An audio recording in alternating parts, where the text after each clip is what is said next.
자, 그럼 계속해서 북한의 분단 이후 첫 NLL 이남 미사일 도발에 대해서 좀 더 자세히 알아보겠습니다. 네, 관련해서 양국 아산정책연구원 부연구위원과 이야기 나눠보겠습니다. 어서 오세요. 어서 오십시오. 안녕하십니까. 안녕하십니까.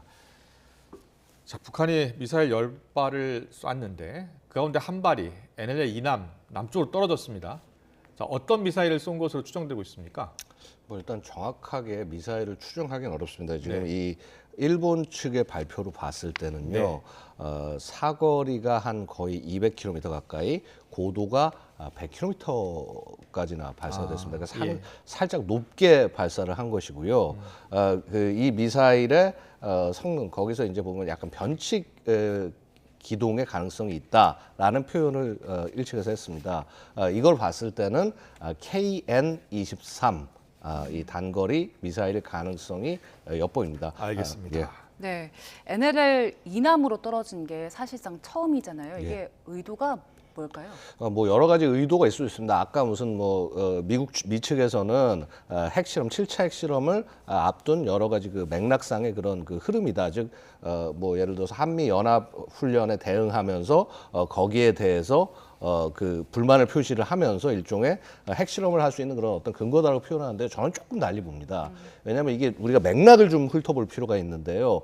자, 9월 말부터 10월 초까지 북한이 핵 운용 부대의 군사훈련이라고 해서 1년에 미사일을 발사를 했습니다. 네. 자, 그 다음에 10월 중순부터 북한이 한 것은 뭐냐면요. NLL 지역에서 긴장을 높였습니다. 네. 그래서 이제 서해, 동해 양쪽에서 계속 포사격 훈련으로 대응을 했는데, 그랬죠. 예. 지금 이제 거기서 한 발 더 나가서 이제 NLL 이남으로 대한민국의 뭐 영해까지는 아니더라도 접속 수역에 매우 가까운 지점에 미사일을 떨군 것이죠. 네. 지금 북한이 하고 있는 행동은요. 지금 북한이 하는 이러한 군사적 압박이 어디까지 허용될 수 있느냐, 허용치를 접근하는 그런 모습 중에 하나로도 충분히 볼 수 있다. 우리가 소위 뭐 살라미 전술이라고 얘기합니다만 북한의 어떤 이런 행동들 하나하나를 사실 우리 지난 북한 포석에 대해서 비난을 했지 충분한 대응을 하지 않았는데 그럼 이 이후에 어디까지 가능할까? 자신들의 어떤 그런 핵 역량이나 이런 것들을 바탕해서 계속적으로 도발의 범위를 넓혀나가는 그런 과정에 있는 것이 아닌가 볼 수 있겠습니다. 네, 우리 군 당국도 대응에 나섰고요. 8시 51분에 발사를 했고 55분부터 공습 경보가 발령이 됐습니다. 그리고 공습 경보는 2시로 이제 해제가 되면서 경계 경보로 대체 발령이 됐고요. 자, 공습 경보가 발령되는 상황까지 온 겁니다. 그렇죠. 그러니까 일단 이 공습 경보라고 하는 것은요. 그렇습니다. 이제 보통 적의 전투기, 뭐 항공기 이런 것들이 다가올 때, 혹은 또 이렇게 미사일과 같은 이런 발사체들이 접근할 때 당연히 공습 경보를 내려야 됩니다. 그러니까 왜냐하면 아시다시피 항공기는 뭐 군용 항공기 같은 빠르면 마하를 넘고요, 음속을 넘고, 그다음에 이 지금 KN-23이라고 한다면 뭐 혹은 초대형 방사포도 마찬가지고 마하 5, 음속 5배의 속도로 날아옵니다. 네. 그렇다고 한다면은요, 도달하기 전에 미리 빨리 경보를 발령하고 이런 피해가 없도록 안내를 할 필요가 있다라는 것이죠. 예. 그래서 사실은 이러한 공습 경보가 발령이 됐던 게 저는 제가 어렸을 때 한번 겪었었던 게, 예를 들어서 이웅평 제가 귀순을 했다거나 뭐 아니면은 저 중공의 폭격기가 이제 넘어왔다거나 이럴 때 이제 서울에 공습 경보가 내렸던 기억이 있습니다만은 아마도 굉장히 간만의 일이 아닌가 생각이 됩니다. 저희가 보니까 2016년에도 연평도 쪽에, 예. 대청도 맞습니다. 쪽에 예, 그때도 맞습니다. 한번 예. 있었습니다. 예. 네. 그리고 지금 31일부터 비질런트 스톰 한미 연합 공중훈련 진행하고 있잖아요. 예. 북한이 여기에 대해서 굉장히 크게 반발을 해왔던 상황인데 비질런트 스톰 이후 훈련이 북한에게는 어떤 의미가 있습니까? 자, 일단은요, 북한이 예를 들어서 미국의 재래식 자산만 전개를 해도 굉장히 민감하게 반응하지 않습니까?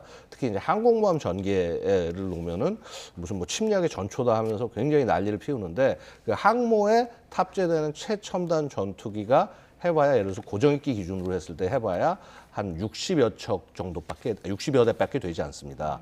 근데 자, 240대의 항공기, 물론 그게 전부 전투기는 아닙니다만은 240대로 구성된 엄청난 대규모의 항공군이 구성이 돼서 임무를 수행한다. 그러니까 하루에 수십 톤에서 수백 톤까지의 폭탄을 쏟아 부을 수 있는 그런 능력입니다. 게다가 네. 그 굉장히 최첨단의 기체들, 뭐 F-35부터 시작해서 여러 가지 기체들이 모여 있는 상황이고요. 예. 당연히 북한 입장에서는 이것을 보고 두렵지 않을 수 없을 것입니다. 네. 하지만은 되려 북한 정권의 특성은요, 두렵고 힘들수록 더 조금 더 극렬한 그런 행동을 통해서 우리들은 기 죽지 않았다, 겁먹지 않았다라고 하는 그런 메시지를 전달하는 의도도 충분히 있어 보입니다. 그렇군요. 이제 점점 도발의 수위 강도를 높여가고 있다는 말씀을 해주셨는데 지금 우리 현재 울릉군에는 경계 경보가 발령되어 있는 상황이거든요. 그런데 이 한미연합 공중훈련이 모레까지 계속되는 겁니다. 예. 추가 도발 가능성도 있다고 보세요? 뭐 충분히 있다고 봅니다. 지금 예. 북한이 이 도발을 하는 여러 가지 이유 중에 하나도요. 마치 우리 한미 연합에 굉장히 간만이긴 하지만 이런 정상적인 훈련이 뭐가 되게 잘못된 것이다. 너희들이 잘못이 있다. 그래서 우리가 이러한 극단적인 조치를 취한다라고 하면서 전형적으로 자신들의 핵 개발이나 이런 얘기들을 하지 않고 자꾸 이 책임을 떠넘기고 그래서 우리 국민들로 하여금 우리가 뭔가 잘못한 거 아닌가? 혹은 우리가 뭔가 잘못 접근한 것이 아닌가 하고 우리 국민들의 의지를 흔들고 인지를 흔들기 위한 소위 우리 군사 용어로 표현하면 현대전에서 인지전이라고 표현을 합니다. 예. 이런 지금 행동들을 벌이고 있는 것이고요. 그렇다면은 한미 연합 훈련이 계속되는 한 계속 대한민국을 괴롭게 만들겠다라고 해서 이러한 추가적인 도발을 할 가능성은 충분히 있다라는 것이죠. 예. 지금 북한 박정천 부위원장이 노동당 부위원장이 군사위원회 부위원장입니다. 이 관련해서 끔찍한 대가를 미국과 한국이 치르게 될 것이다. 그리고 무력의 특수한 수단들이 전략적 사명을 지체 없이 실행할 것이다. 이런 얘기를 했는데 지금 무력의 특수한 수단들 이 표현이요. 예. 핵무력을 시사한다는 분석들이 있더라고요. 왜냐하면 이게 계속적으로 북한이 4월부터 보낸 메시지입니다. 아. 김여정이를 시작을 해서 그다음에 네. 김정은이가 특히 이제 4월 열병식에서 이제 우리 핵은 억제를 위해서만 쓰는 게 아니라 국가의 이익을 위해서 쓸 수 있다. 그래서 핵 사용 문턱을 확 낮췄어요. 마치 선제 타격도 할 수 있다고 그렇죠. 그랬죠. 마치 예. 푸틴이 한 것처럼. 그다음에 그것을 가지고 9월에는 핵 무력 정책법을 만들어서 네. 공식적으로 법제로 해서 우리는 이렇게 거의 모든 그러니까 상상할 수 있는 거의 모든 상황에 핵을 쓸 수 있다라는 메시지를 보낸 것이고요. 예. 같은 맥락에서 얘기를 하는데 지금 한 가지 보시면은요. 핵이라고 굉장히 세게 얘기를 못 하고 있습니다. 네. 그 말은 뭐냐 하면은요. 북한이 분명히 핵 탄두를 개발을 하고 뭐 혹은 7차 핵실험을 준비를 하고 있지만은요. 아직은 이러한 미사일들에 탑재할 소형 전술핵이 완성되지는 않은 상황이기 때문에 이렇게 좀 표현에 있어서 조금 조심스러운 표현을 쓰고 있는 것이 아닌가 말씀을 드릴 수 있겠습니다. 예, 그렇군요. 우리 군의 대응도 좀 보겠습니다. 우리 군도 가만 있을 수가 없습니다. 이래서 F-15K, KF-16 정밀 공대지 미사일을 북한이 도발한 낙탄 지역과 상응한 거리라고 하거든요. 예. 네, 그럼 어디에 우리가 그러니까 대응 지금 사격을 한 겁니까? 한번 생각해 보시면 되겠습니다. 이렇게 NLL이 있고 그다음에 속초에서 뭐 57km, 그다음에 네. NLL에서 26km, 울릉도에서 뭐 160 몇 킬로 이렇게 예. 떨어진 이 지점이라면 거기에 곧바로 대응해서 NLL 위쪽 지점. 아, 그렇게 해서 발사를 하지 않습니까? 물론 한반도의 지형이 틀리기 때문에 이렇게 이제 동해 쪽이 돼 있기 때문에 네. 거기에 해당하게 그래서 예를 들어서 북한의 어떤 특정 지역에서 해안선이 좀 떨어지게 그렇게 조절을 했을 겁니다만은 바로 상응한 대응이라는 것이 거의 유사한 위치라고 말씀을 드릴 수가 있을 것이고요. 네. 특히나 우리는 북한이 낙탄한 것은 미사일 한 발이지만 네. 우리는 미사일 세 발을 투하를 했습니다. 아. 그 말은 뭐냐 하면은요. 3배 대응 원칙, 3배로 대응하겠다. 북한의 도발에 대해서 예. 그 원칙을 그대로 실행을 한 것이다라고 말씀드릴 수 있겠습니다. 네. 네. 북한이 도발을 했고 우리가 그에 상응한 대응을 했고 그리고 앞으로 추가적인 북한의 도발도 예상이 된다라고 말씀하셨는데 얼마나 더 올라갈까요? 도발 수위는? 사실은 도발 수위를 어디까지 올릴 수 있을지는 우리가 함부로 좀 저도 말씀드리긴 좀 그렇습니다. 네, 예를 네. 들어서 정말 우리 그 최악의 상상하고 싶지도 않지만 천안함과 연평도라는 그런 아주 만행을 저질렀던 네, 북한이었고요. 그다음에 그런 부분에 대해서 여태까지 한 번도 제대로 처벌을 받거나 하지 않았었습니다. 그렇기 때문에 그러한 굉장히 잘못된 행동을 할 가능성까지도 염두에 두고 대응을 해야 된다는 것이죠. 네, 많은 전문가들이 이제 7차 핵실험 가능성과 함께 또 국지 도발 가능성도 이야기하는 분도 있더라고요. 어떻게 전망하세요? 이게 지금 이제 여태까지의 어떤 북한의 도발의 모습들을 한번 총 집합해서 생각해 보시면 될 것 같습니다.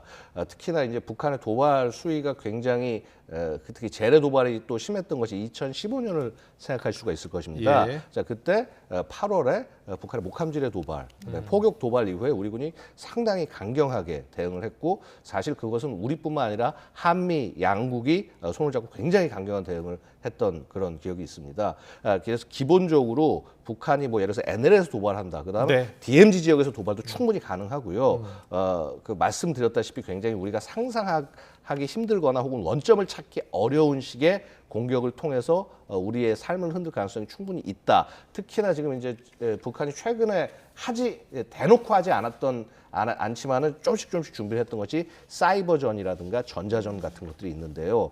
이런 것들은 사실 우리 국민의 생활에까지 영향을 미칠 수가 있습니다. 그런 부분들이 일어나지 않도록 다시 한번 잘 점검해야 될 때라고 말씀드리겠습니다. 네, 지금은 이제 도발 수위와 관련해서 이야기를 나눠봤는데 시기적으로도 좀 짚어봐야 될 것 같아요. 좀 미국 중간 선거가 이제 얼마 남지 않았잖아요. 그 전으로 도발을 또 감행할 것이다 이런 분석들이 있더라고요. 뭐 충분히 가능성은 있습니다만은 저는 조금 이제 일반 분석들과는 달리 보는 것이요. 북한이 미사일을 쏜다 쏘지 않는다 해서 미국 중간 선거에, 그래서 미국 국민들이 북한의 미사일 발사를 놓고 중간 선거 뭐 혹은 핵실험을 놓고 중간 선거가 11월 7일 맞습니다. 얼마 남지 않았습니다. 예. 여기에 영향을 미칠 가능성은 상대적으로 낮습니다. 네.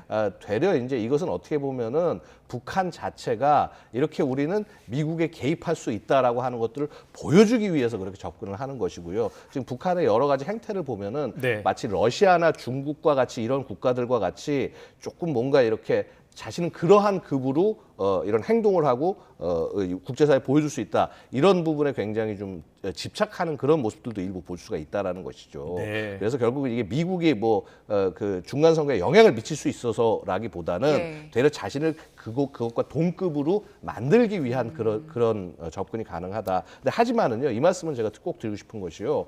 북한은 사실 핵실험을 할 되게 좋은 기회가 앞에 많았습니다.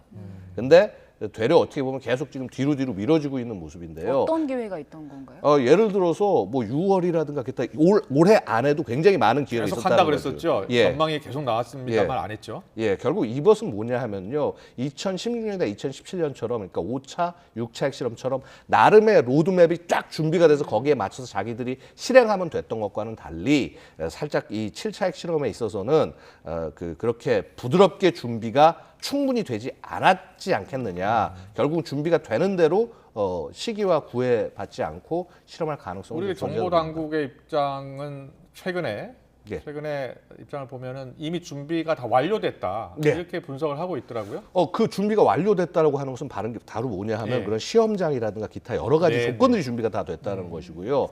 제가 지금 말씀을 드리는 것은 과연 핵탄두 자체가 준비가 됐느냐. 예. 그다음에 혹은 핵탄두를 실험하기 위한 어떤 국제적 조건이나 이런 거에 있어서 뭐 중국, 러시아와 교감 같은 것들 이런 부분들이 준비가 됐느냐. 네. 이런 것이 한계가 아닌가 보입니다. 자, 네. 마지막 질문 드릴게요. 김정은 국무위원장 이렇게 얘기했잖아요. 적들과 대화할 내용도 없고 그럴 필요성도 느끼지 않고 있다라고 이야기했습니다. 예. 그 김정은 위원장의 진짜 의도는 어디 있다고 보세요? 일단 김정은의 가장 큰 의도는요. 지금 이 상황에서 벗어날 수밖에 없어요. 지금 김정은 집권 10년인데요. 네.